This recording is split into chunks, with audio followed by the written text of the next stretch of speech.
ഇന്നത്തെ ക്ലാസ്സിൽ നമുക്ക് പ്രോപ്പർട്ടീസ് ഓഫ് സൗണ്ടിനെ കുറിച്ച് പഠിക്കാം. അപ്പോൾ ഇതൊരു സെപ്പറേറ്റ് ടോപ്പിക്കായിട്ട് നമ്മുടെ സിലബസിൽ കൊടുത്തിട്ടില്ല, പക്ഷേ ഇതിൽ നിന്ന് ക്വസ്റ്റ്യൻ വന്നിട്ടുണ്ട് അസിസ്റ്റന്റ് ഡയറക്ടർ എക്സാമിന്. അപ്പോൾ അസിസ്റ്റന്റ് ഡയറക്ടർ എക്സാമിന് ഇതേ സെയിം സിലബസ് ആയിരുന്നു, എഞ്ചിനീയറിംഗ് ഫിസിക്സിന്റെ ഇതേ സെയിം ടോപ്പിക്സ് ഒക്കെ ആയിരുന്നു ഉണ്ടായിരുന്നത്. അപ്പോൾ അതുകൊണ്ട് തന്നെ നമുക്ക് പ്രോപ്പർട്ടീസ് ഓഫ് സൗണ്ട് ഈ എക്സാമിന് നമുക്ക് പഠിക്കേണ്ടതായിട്ടുണ്ട്. അപ്പോൾ ഇത് ഏത് ക്വസ്റ്റ്യൻ ആണ് വന്നത് നമുക്ക് ഫസ്റ്റ് ഒന്ന് ചെക്ക് ചെയ്ത് നോക്കാം. ഇതാണ് ആ question. The property of sound closely related to its pitch is A frequency, B loudness, C intensity, D amplitude. അപ്പൊ ഇതിന്റെ ആൻസർ ഫ്രീക്വൻസി ആണ്. ഇനി നമുക്ക് ഓരോന്നായിട്ട് പ്രോപ്പർട്ടീസ് പഠിക്കാം. First property, pitch. The pitch of a sound is determined by its frequency. നമുക്ക് ആദ്യം frequency എന്താ നോക്കാം.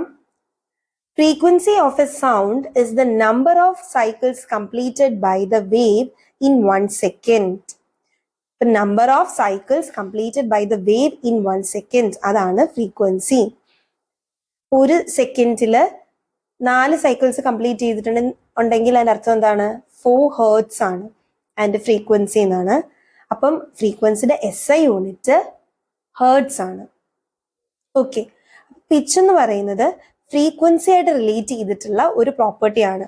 അപ്പൊ ഇതാണ് നമുക്ക് നേരത്തെ അസിസ്റ്റന്റ് ഡയറക്ടറിന് ചോദിച്ച ക്വസ്റ്റ്യൻ. അപ്പം higher frequency means A higher pitched sound. പിന്നെ നമ്മൾ പൊതുവെ എന്താ പറയാ, ഗേൾസിന്റെ സൗണ്ട് ഹൈ പിച്ച്ഡും ബോയ്സിന്റെ സൗണ്ട് ലോവർ പിച്ച്ഡും ആണ്. പിന്നെ അടുത്തത് ലൗഡ്നെസ്. ലൗഡ്നെസ് എന്ന് പറയുന്നത് ആംപ്ലിറ്റ്യൂഡിന്റെ സ്ക്വയറിന് പ്രൊപ്പോർഷണൽ ആണ്. Loudness is proportional to amplitude square. Loudness of a sound is determined by its intensity. അപ്പം intensity of soundന്റെ യൂണിറ്റ് എന്താന്ന് കൂടെ ഓർത്തു വെക്കുക, ഡെസിബൽ. ഡെസിബൽ ആണ് intensity of soundന്റെ യൂണിറ്റ്. ഓക്കെ, അപ്പൊ അടുത്തത് ആംപ്ലിറ്റ്യൂഡ്. ആംപ്ലിറ്റ്യൂഡ് എന്താണ്? It is the distance of maximum vertical displacement of the wave from it's mean position. It is the distance of maximum vertical displacement of the wave from its mean position. Adana amplitude. Amplitude is also a measure of energy. അടുത്തത് wavelength ആണ്. പേരിൽ തന്നെ നമുക്ക് മനസ്സിലാക്കാൻ പറ്റും wavelength അല്ലെ. It is a distance between two waves. വേവ് ലെങ്തിനെ നമ്മൾ എങ്ങനെ ഡിനോട്ട് ചെയ്യാ? Lambda. The wavelength can be measured as the distance from crest to crest or from trough to trough. അപ്പൊ എന്താണ് ക്രെസ്റ്റും ട്രഫും എന്ന് നമുക്ക് നോക്കാം.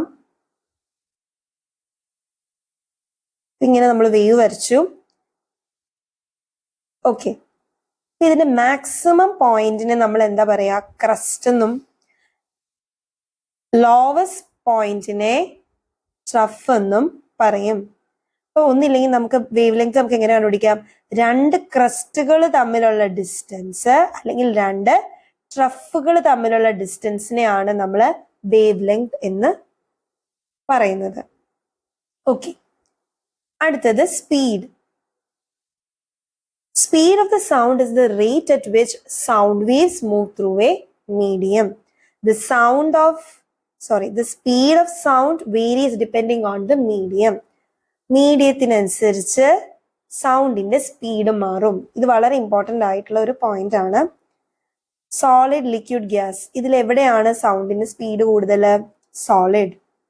ഓക്കെ, അടുത്തത് ടിംബർ എന്ന പ്രോപ്പർട്ടി നോക്കാം. അപ്പം ഇത് ഡിപ്പെൻഡ് ചെയ്യുന്നത് ഏത് സോഴ്സിൽ നിന്നാണ് സൗണ്ട് വരുന്നത് അതിനെ ഡിപ്പെൻഡ് ചെയ്യുന്ന ഒരു പ്രോപ്പർട്ടിയാണ് ടിംബർ. അതായത് രണ്ട് വ്യക്തികള്, ഇപ്പൊ രണ്ട് സിംഗേഴ്സ് ഒരേ ഫ്രീക്വൻസിയില് പാട്ട് പാടുന്നു, പക്ഷെ എന്നാലും നമുക്ക് ഡിഫറൻഷിയേറ്റ് ചെയ്യാൻ പറ്റുന്നുണ്ടല്ലോ ഇത് രണ്ട് വ്യക്തികളാണ് എന്നുള്ളത്. ഇപ്പൊ ശ്രേയ ഘോഷാല് അല്ലെങ്കിൽ ശ്വേത, ഇവർ രണ്ടുപേരും പാട്ട് പാടുന്നു. ഇവർ രണ്ടുപേരും ഒരേ ഫ്രീക്വൻസിയിൽ പാടിയാലും നമുക്ക് മനസ്സിലാക്കാൻ പറ്റുന്നുണ്ട്, നമുക്ക് ഡിഫറൻഷിയേറ്റ് ചെയ്യാൻ പറ്റുന്നുണ്ട് അല്ലേ രണ്ടുപേരുടെയും സൗണ്ട്. ആ പ്രോപ്പർട്ടീനെയാണ് ടിംബർ എന്ന് പറയുന്നത്.